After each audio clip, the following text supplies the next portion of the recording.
তো কংগ্ৰেছৰ সভাপতি ভূপেন বৰা ডাঙৰীয়াই ভালদৰে ক'ব পাৰিব আৰু মুখ্যমন্ত্ৰী ডাঙৰীয়াই যি কৈ আছে ইমান দিনৰ পৰা এই কথাবিলাক ফলিয়াই আছে তেখেতেতো সদায় কৈ আছে যে কংগ্ৰেছৰ ভিতৰ চৰত যিমান নেতা এমএলএ যিসকল আছে এইসকল অধিক সংখ্যক তেখেতৰ নিজৰ মানুহ আৰু এই কথাবিলাক প্ৰমাণিত হৈ গৈ আছে দিনে দিনে প্ৰত্যেক মাহৰ হিমুৰে আপোনাৰ কংগ্ৰেছৰ বিধায়ক নেতা প্ৰাক্তন মন্ত্ৰী সব বিজেপিত গৈ যোগদান কৰি আছে আৰু এটো প্ৰত্যাখিত এটোতো একো নতুন কথা নহয় কাৰণ এই কথাটো যোৱা এটা বছৰৰ পৰা যদি আপোনালোকে চাই গৈ আছে কংগ্ৰেছৰ পৰা একফালৰ পৰা এতিয়া গৈ কংগ্ৰেছত কোন থাকিব ভূপেন বৰাই হিচাপটো দিব পাৰিব কোনোবা আচ্ছা ভূপেন বৰাই কি হিচাপ দিব মুখ্যমন্ত্ৰী ডাঙৰীয়া যোৱাকালি ক'লে যে ভূপেন বৰাও কম দিনৰ ভিতৰত বিজেপিত অহাৰ সম্ভাৱনা আছে এতিয়া হয়তো মানুহে অসমৰ জনগণে এটা অপেক্ষা কৰিব যে ভূপেন বৰা কেতিয়া বিজেপিত যোগদান কৰিব নাওটো একেবাৰে ডুবাই ভাঙি সিঙি তেখেতেও গৈ বিজেপিত যোগদান কৰিব বুলি মুখ্যমন্ত্ৰী কৈ আছে মোৰ কথা নহয় গতিকে মই এই মুহূৰ্তত ধুবৰী নগাঁও আৰু কৰিমগঞ্জৰ কংগ্ৰেছৰ কাৰ্যকৰ্তাসকলক শ্ৰদ্ধাৰে তেখেতসকলক মই নিবেদন জনাইছো আহ্বান জনাইছো আপোনালোকে কংগ্ৰেছৰ এই ডুবন্ত নাও কংগ্ৰেছৰ নেতাসকল কংগ্ৰেছৰ সভাপতিৰ পৰা আৰম্ভ কৰি বিধায়কসকল প্ৰাক্তন মন্ত্ৰীসকল কংগ্ৰেছৰ লিডাৰসকলে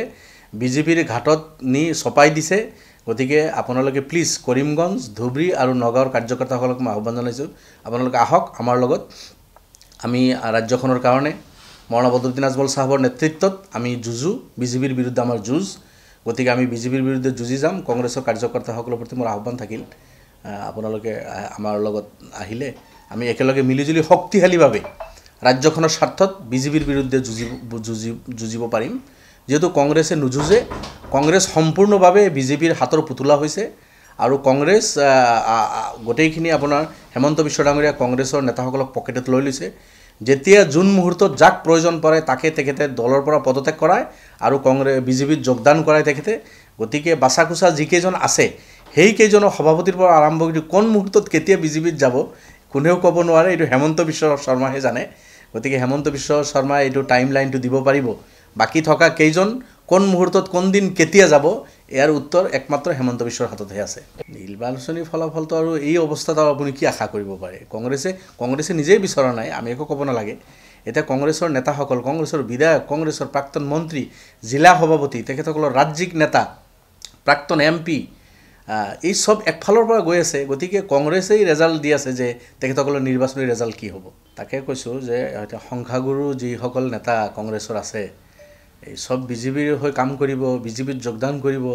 আৰু অসমৰ সংখ্যালঘু কংগ্ৰেছীসকলেতো কংগ্ৰেছ বচাই ৰখাৰ মই ভাবো সেইসকলতো অকলশৰীয়াকৈ দায়িত্ব লোৱা নাই গতিকে তেখেতসকল নিশ্চিতভাৱে চিন্তা কৰিব সংখ্যালঘু কাৰ্যকৰ্তা কংগ্ৰেছৰ যিসকল আছে আৰু বিশেষভাৱে ধুবৰী নগাঁও কৰিমগঞ্জ এই অঞ্চলত কংগ্ৰেছৰ যিসকল নেতা আছে কাৰ্যকৰ্তা আছে তেখেতসকল মই ভাবো এই মুহূৰ্তত তেখেতসকলে চিন্তা কৰাৰ প্ৰয়োজন তেখেতসকলে সিদ্ধান্ত লোৱাৰ প্ৰয়োজন আছে অকলে তেখেতসকলে কংগ্ৰেছ বচাই ৰাখিব নোৱাৰে আৰু এই এটা কমিউনিটি জাতি দি কংগ্ৰেছ নাবাছে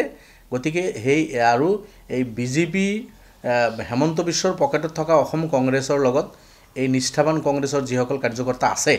সেইসকল মই ভাবো থাকিব নোৱাৰে গতিকে আৰু যিসকল নিষ্ঠাবান কংগ্ৰেছৰ কাৰ্যকৰ্তা আছে সকল বিজেপিতো যাব নোৱাৰে সেই কাৰণে তেখেতসকলৰ সন্মুখত এটা অপচন আছে মই তেখেতসকলৰ প্ৰতি মানে আহ্বান জনাইছো যদি তেখেতসকলে ভাবে যে বিজেপিৰ বিৰুদ্ধে যুঁজাই সংগ্ৰামটো শক্তিশালী কৰিব তেতিয়া হলে আহক মৌলানা বদৰুদ্দিন আজমল সাহেবৰ নেতৃত্বত আমি একেলগে মিলিজুলি আমি 15 জন বিধায়ক আছো আমাৰ সভাপতি মৌলানা আজমল সাহেবৰ নেতৃত্বত আৰু আমাৰ কাৰ্যকৰ্তাসকল কংগ্ৰেছৰ সেই কাৰ্যকৰ্তাসকল যিসকল বিজেপিত নাযায় আৰু বিজেপিৰ এই ষড়যন্ত্ৰৰ কাৰণে তেখেতসকলে বহুত মানে আপোনাৰ কি কয় মেন্টালি টৰ্চাৰ খাই আছে সেইসকল নিশ্চিতভাৱে ভাল এটা চিন্তা কৰাৰ সুযোগ আছে